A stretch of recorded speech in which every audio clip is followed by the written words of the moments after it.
नमस्कार दोस्तों, आज हम डिस्कस करने वाले हैं हम यूनिवर्सिटी के क्रोनोलॉजिकल ऑर्डर यानी यूनिवर्सिटी जो हायर एजुकेशन का एक टॉपिक है जिसमें मल्टीपल टाइम यूनिवर्सिटीज़ के बारे में पूछा जाता है, उसके क्रोनोलॉजिकल ऑर्डर को डिस्कस करेंगे।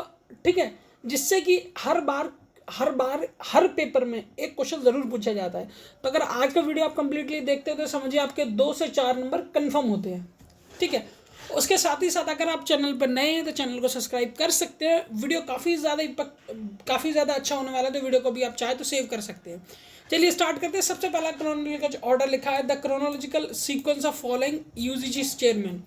एक बात आप याद रखिए, जब से अब 2025 तक जो भी यूजीसी के चेयरमैन बने हैं, आपको उनकी लिस्ट यानी स्टार्टिंग से लेकर 10 तक की तो लिस्ट में आपको यूजीसी चेयरमैन के नाम याद करने ही करने पड़ेंगे। इनसे अक्सर कर क्वेश्चन पूछे जाते हैं, जैसे कि अभी पूछा गया है अमृता देसाई, जीएम राम रेड्डी, मनमोहन सिंह, यशपाल, माधुरी आर शाह। ठीक है, तो पहले इसको एक कंप्लीटली इन डिटेल समझ ले तो उसके बाद आगे बढ़ते हैं। माधुरी शाह जो ये यूजीसी चेयरमैन थी 1981 से लेकर 1986 तक। ठीक है, अब यशपाल जी यूजीसी के चेयरमैन थे 1986 से लेकर 1991 तक। मनमोहन सिंह यूजीसी के चेयरमैन थे कब तक? 1991 से लेकर 1992 तक। ये फाइनेंस मिनिस्टर भी रहे हैं, साथ ही साथ आरबीआई के गवर्नर भी रहे हैं। आरबीआई के गवर्नर के साथ साथ ये हमारे देश के प्राइम मिनिस्टर भी रहे हैं। ठीक है उसके बाद बात करते हैं जी राम रेड्डी की। तो ये भी यूजीसी के चेयरमैन रह चुके हैं 1992 से लेकर 1996 तक। अमृता देसाई भी 1996 से लेकर 1990 तक यूजीसी के चेयरमैन रह चुके हैं। यानी अगर सबसे पहले लिस्ट में सबसे इस जो क्वेश्चन के अकॉर्डिंग जो सबसे पहले यूजीसी चेयरमैन थे वो 1981 से लेकर 1996 तक आर माधुरी शाह। तो देखिए आर माधुरी शाह, ये यानी ई जिसमें फर्स्ट है, तो ये आपका कंप्लीटली आंसर है। ये नहीं होगा, ये भी नहीं होगा, ये भी नहीं होगा, ये आपका कंप्लीट आंसर। चलिए आगे बढ़ते हैं अगले क्वेश्चन की ओर।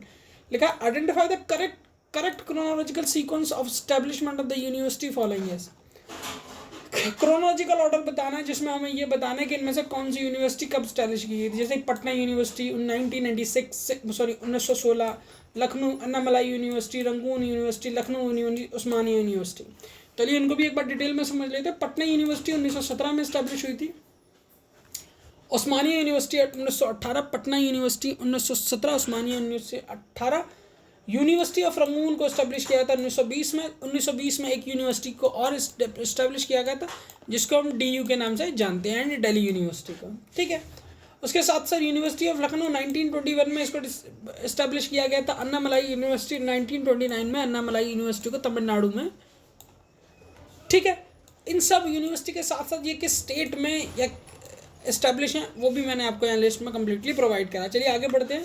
Identify the correct chronological sequence order of establishment of following university. अब ये सारी ओपन यूनिवर्सिटी है। कौन सी ओपन यूनिवर्सिटी कब स्टैब्लिश हुई थी उसके बारे में देखिए। सबसे पहली जो ओपन यूनिवर्सिटी है वो BR अम्बेडकर यूनिवर्सिटी है, जो तेलंगाना में है। ठीक है, उसके बाद जो है वो इग्नू है। उसके बाद ये सारी यूनिवर्सिटी आती हैं, जैसे Bhoj open university, Calcutta state open university, Netaji Subhash open university, Nalanda open university जो कि बिहार में है, यशवंतराव छावन ओपन यूनिवर्सिटी जो कि महाराष्ट्र में है। तो इनका भी करेक्ट सीक्वेंस देख लेते हैं।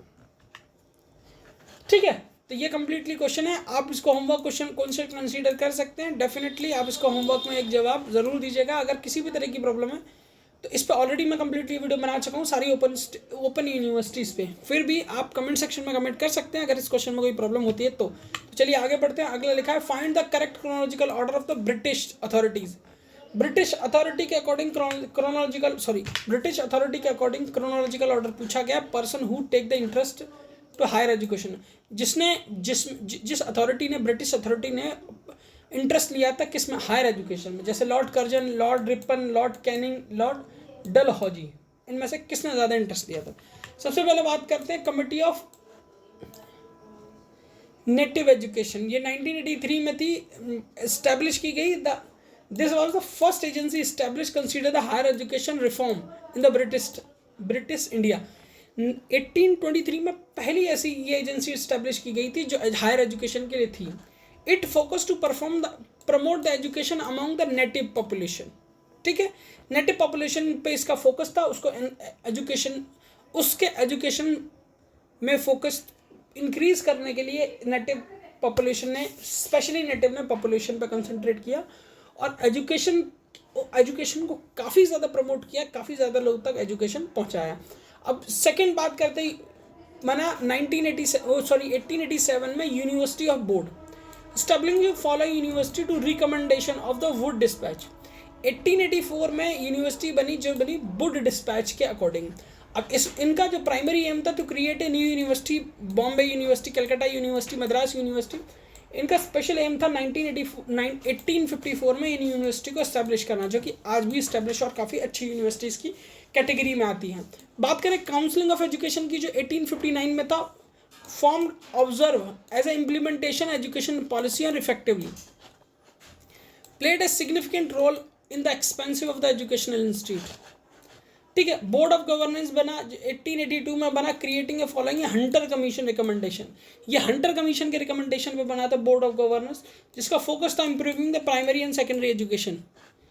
Department of public of infrastructure, establishing a centralize and among the public education more effectively, make the beginning of the structured educational administration in British. तो ये कम्प्लीटली था, आप इसको कम्प्लीटली पढ़ सकते हैं। इससे भी PYQs पूछे जाते हैं। चलिए आगे बढ़ते हैं। Identify the correct chronological order of the establishment the following university, fort William college, Sanskrit college, central Hindu college Banaras, ठीक है, संस्कृत कॉलेज ये भी बनारस में, ये सारे कॉलेज के बारे में। तो चलिए एक वन बाई वन सबको डिस्कस कर लेते हैं। सबसे पहले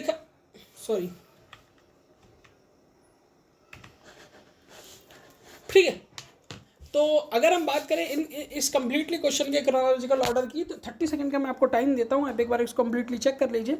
उसके बाद इसके कम्प्लीटली क्रोनोलॉजिकल ऑर्डर को एक बार हम डिस्कस कर लेते हैं, किस यूनिवर्सिटी को कब स्टैब्लिश किया गया था। इसमें से कुछ यूनिवर्सिटी का आपका नाम पढ़ के आपको अंदाज़ा हो रहा होगा ये यूनिवर्सिटी किस स्टेट में है और इनको किस ने आगे जाके प्रमोट किया था। जैसे कि हम एक हिंदू कॉलेज की बात करें जो फ़िलहाल अभी आपका बनारस में इस्टेब्लिश है, उस कॉलेज की बात करें, या उसके साथ साथ संस्कृत कॉलेज या फोर्ट विलियम कॉलेज की बात करें। ठीक है, नाम से थोड़ा ये यूनिवर्सिटीज़ हमको काफ़ी ज़्यादा अजीब लग रही, पर ऐसा नहीं है। इनको इस्टेब्लिश करने वाले मोस्टली ब्रिटिशर्स थे, जिन्होंने इनको इस्टेब्लिश किया था ताकि ये यूनिवर्सिटी लॉन्ग टर्म तक और अच्छी तरीके से एजुकेशन को प्रोवाइड करें।